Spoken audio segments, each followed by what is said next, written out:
Fala aí pessoal, beleza mano? Como é que vocês estão? Vocês estão bem? Quem tá falando aqui novamente é o Paulinho, mano. E hoje eu vim trazer um vídeo muito diferenciado, não é vídeo de gameplay. Dessa vez eu trouxe um iceberg aqui pra vocês com curiosidade de Undertale, que pra quem não sabe é o meu segundo jogo favorito. Meu primeiro jogo favorito é o Deltarune. E cara, demorou demais pra eu fazer esse vídeo. Então não perde tempo, já se inscreve no canal aí também. Já deixa o like, ativa o sininho, você já sabe, mano. Isso é lei. Enfim, mano, sem enrolação, vamos logo pro vídeo, né?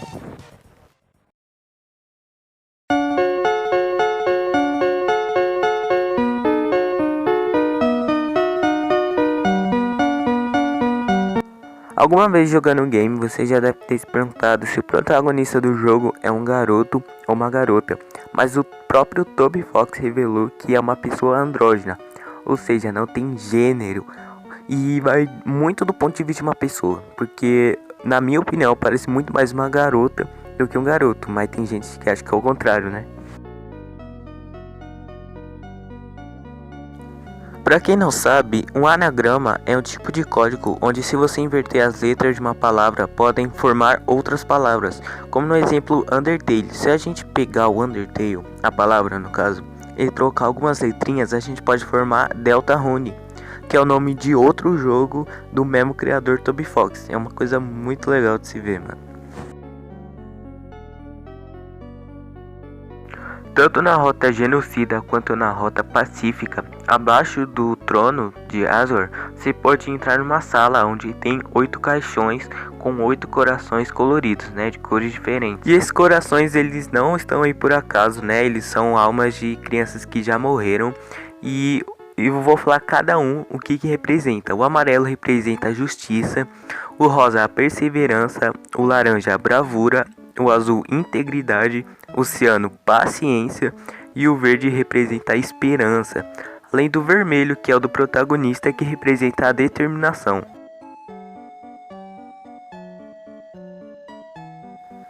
Algum momento do jogo você deve ter explorado alguma área ali mais afastada, de repente algumas árvores ou algum arbusto, e percebeu que tinha uma câmera lá. E cara, não é à toa que tinha uma câmera lá, era porque a Alphys estava observando gente, a cientista de Hotland, que mais tarde eu vou falar um pouco sobre ela. E cara, tem muitas câmeras em toda a Snowdin, e tem algumas ali na região das cachoeiras.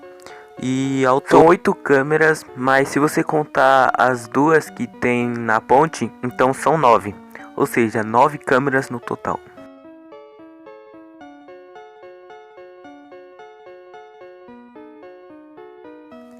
Nas regiões das cachoeiras vai ter uma sala onde vai ter um piano lá, que se você fazer uma certa combinação, você vai conseguir entrar numa sala onde tem um artefato raro. Só que quando você vai pegar esse artefato, mostra que você tem cachorro demais. Quando você abre o inventário, aparece um item chamado cachorro irritante. Se você clicar nesse item e clicar em usar, ele vai roubar o artefato e o artefato vai desaparecer.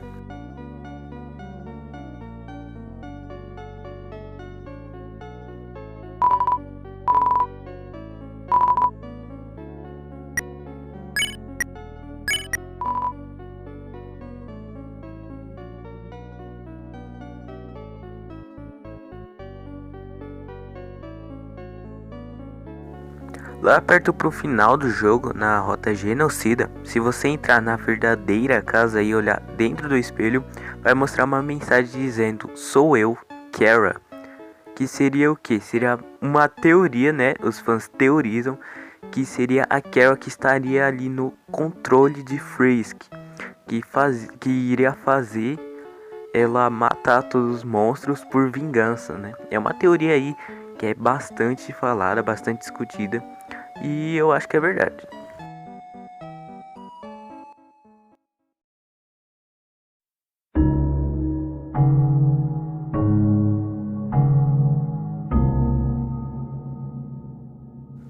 Muitas pessoas teorizam que Rousey seria o Ezreal em Deltarune, mas isso só se baseia na semelhança dos dois, e a curiosidade que Rousey é um anagrama para Ezreal. Fora isso, eu acho que não passa só de uma teoria.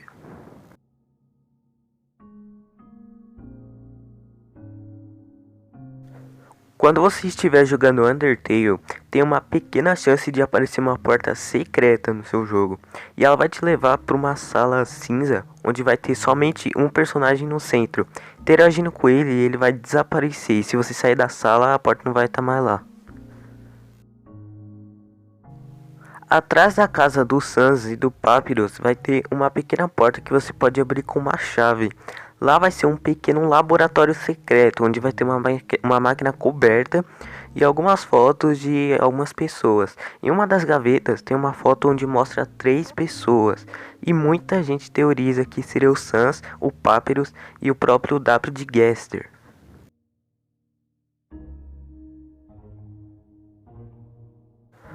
A origem de Sans e de Papyrus é muito desconhecida, já que os próprios NPCs do jogo falam que nunca viram eles ali antes, que eles só apareceram e ficaram por ali mesmo.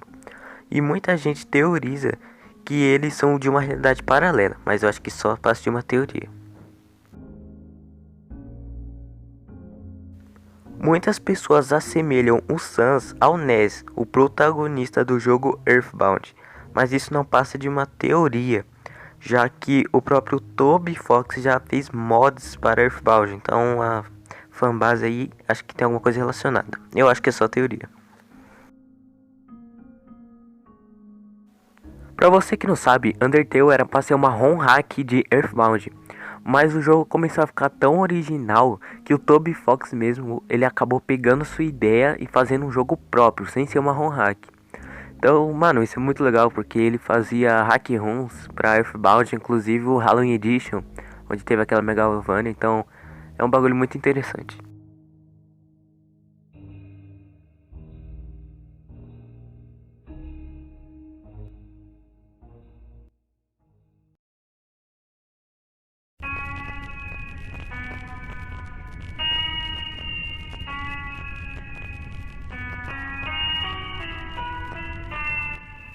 Quando lutamos contra o Sans na rota genocida, ele diz que linhas do tempo estão sendo jogadas para lá e para cá, e uma anomalia está fazendo isso.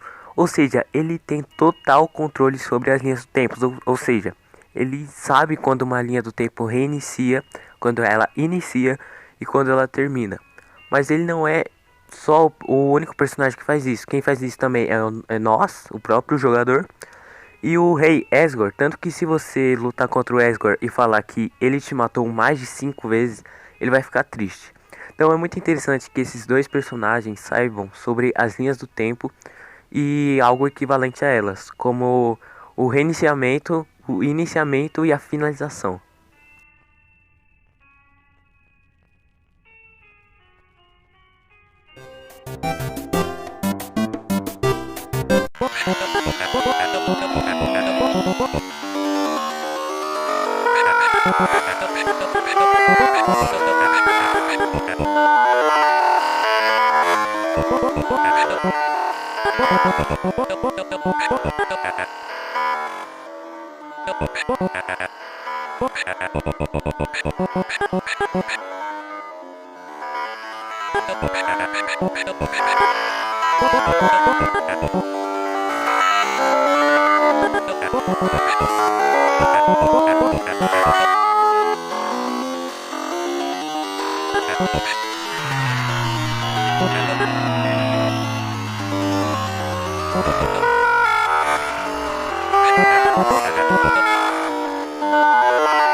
Isso que você acabou de escutar é uma entrada secreta, ou seja, quase ninguém descobre ela, mas é possível você achar ela nos arquivos do jogo. Ela conta um acontecimento, né, um fato, que é uma pessoa que está contando sobre uma escuridão ali, algo como uma máquina. E no final ele pergunta o que vocês dois acham. Muitos fãs teorizam que esses dois seriam o Papyrus e o Sans. E quem está contando essa história, quem está contando esse registro, seria o próprio W de Gaster. Antes ou durante, quando ele caiu na máquina, né? Ele ficou perdido ali na máquina. Como conta no registro, foi mais escuridão e mais escuridão. Existem muitas teorias sobre esse acontecimento. Talvez vocês não saibam, mas a Megalovania do jogo Undertale, ela não é totalmente original. Toby Fox pegou a referência de outra música, que é muito parecida. Eu não vou conseguir colocar aqui por causa dos direitos autorais, mas é uma música também do Toby Fox que ele fez pro Earthbound Halloween Edition. Ou seja, ele se inspirou numa outra música dele. E eu recomendo vocês pesquisarem.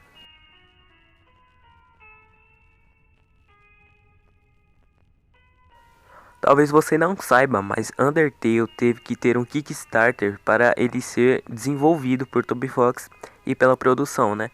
E nesse Kickstarter, se algumas pessoas doassem alguma quantia específica de dólares, elas teriam o direito de colocar algum inimigo delas no jogo, ou seja, uma ideia totalmente delas ali. E cara, isso foi muito legal porque teve, se eu não me engano, duas pessoas que doaram a certa quantia e teve os monstros e tá aí no fundo. Esse aí se chama o So Sorry. Ele aparece em Hotland em uma data e uma hora específica. E é muito interessante você ter algo que é seu, assim, entre aspas, dentro de um jogo que ficou famoso até. Esse outro aí, pra você encontrar esse monstro, você vai ter que ir em Snowdin e você vai ter que ir numa porta que ela tá trancada. Ela tá entre essas florzinhas aí que você só encontra depois das cachoeiras. Enfim, você vai ter que ficar indo pra frente e pra trás ao mesmo tempo. É muito fácil, é só você clicar no botão de cima e baixo do teclado, caso você estiver jogando no computador. Depois de uns 2 minutos mais ou menos, você vai achar o monstro. Cara, eu tenho que confessar, ele é muito bonito. Olha esse design. É algo totalmente assim impressionante de se ver. Eu também achei legal o Toby Fox dar essa disponibilidade pra quem doou e ter um monstro seu dentro do jogo, mano, é muito legal, é sério.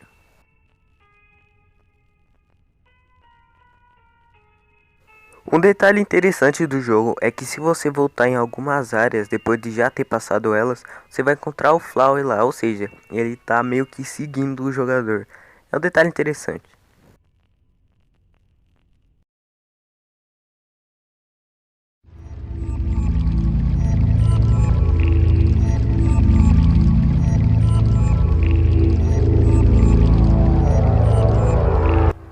Na rota pacífica do jogo, você consegue ir para o verdadeiro laboratório, onde você encontra algumas coisas lá que são, eu diria, experimentos fracassados, que a Alphys, a cientista do jogo, fez. Algum desses experimentos se chama amálgamos. E cara, é um negócio totalmente bizarro porque foram experimentos em monstros que falharam e a Alphys não teve coragem de falar para os familiares. E isso mesmo é dito no jogo. É algo assim que é aterrorizante e ao mesmo tempo muito triste.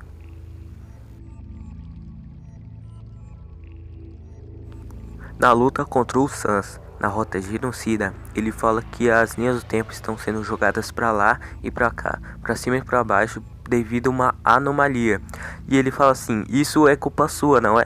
Quando ele fala isso, ele não está referindo ao personagem que está lutando contra ele no momento, o que a gente controla. Ele está se referindo a nós jogadores, ou seja, ele tem ciência de algo maior que está controlando o protagonista do game. Muitas pessoas teorizam que Deltarune seria o Undertale Zero, né? Porque eles ainda estão na superfície, eles têm uma vida normal, mas isso tá cheio de furos. Por exemplo, quando eles no Deltarune, quando você vai falar com a Toriel, ela fala que ainda tá brigada com o Asgore. Ou seja, eles já brigaram e eles já estão separados. Sendo que no Undertale, a Toriel, ela era a rainha e o Asgore era o rei. Ou seja, eles eram casados. Isso já é um dos milhares de furos que tem. Isso não faz nem sentido. É uma teoria sem nexo. E o vídeo vai ficando por aqui, mano. Se vocês gostaram, se inscrevam aí, deixem um like. Eu sei que eu já falei isso, mas tem muita gente que não fica até o final. Mas, cara, demorou demais pra me fazer esse vídeo. Ficou meio rushado, eu sei, mas é porque tava em cima da hora. Mas eu espero que vocês tenham gostado. É isso, e até o próximo vídeo.